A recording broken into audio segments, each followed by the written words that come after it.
ये motivational story बहुत ध्यान से सुनिएगा। जब तक सफलता ना मिल जाए तब तक हार नहीं माननी चाहिए। जो लोग सफलता पाना चाहते हैं उन्हें अंतिम पल तक हिम्मत नहीं हारनी चाहिए। जिस पर हम हार मान लेते हैं उसी समय हम असफल हो जाते हैं। तो चलिए एक छोटी सी आपको मोटिवेशनल स्टोरी सुनाती हूँ, ध्यान से सुनिएगा।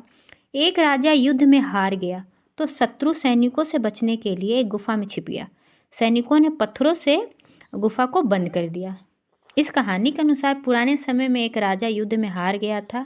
उसके सभी सैनिक मारे जा चुके थे। राजा किसी तरह अपनी जान बचाकर जंगल में भाग गया। सैनिक उसका पीछा कर रहे थे। वह बचने के लिए गुफा में छिप गया। सैनिक राजा को जंगल में खोजते खोजते उस गुफा तक पहुंच गए। गुफा के अंदर राजा को ढूंढा लेकिन सैनिक उसे ढूंढ नहीं सके। बाहर आकर सैनिकों ने बड़े बड़े पत्थरों से गुफा बंद कर दी।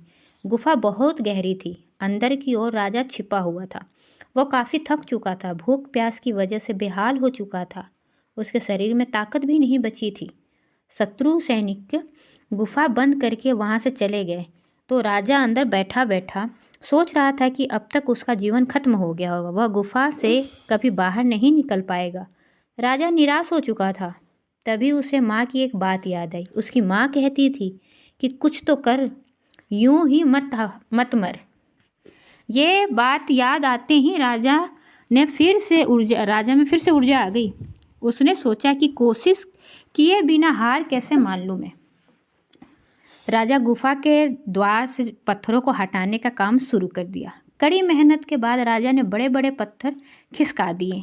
किसी तरह राजा बाहर निकलने में थोड़ी सी जगह बना ली। राजा गुफा से बाहर निकला और अपने मित्र राजा के पास पहुंच गया। मित्र राजाओं की मदद से उसने शत्रुओं को पराजित कर दिया और अपना राज्य वापस प्राप्त कर लिया। इस कहानी से बस तो दोस्तों इस कहानी से यही सीख मिलती है कि हमें सफलता मिलने तक हार नहीं माननी चाहिए। जिस पर हम हार मान लेते हैं उसी समय हम असफल हो जाते हैं। Thanks for watching and please